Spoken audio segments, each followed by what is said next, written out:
brain's true potential. That's when we're awake. When we're asleep, our mind can do almost anything.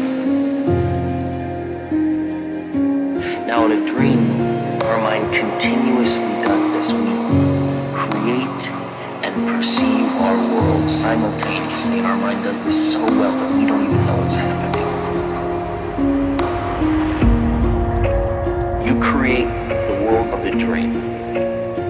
You bring the subject into that dream,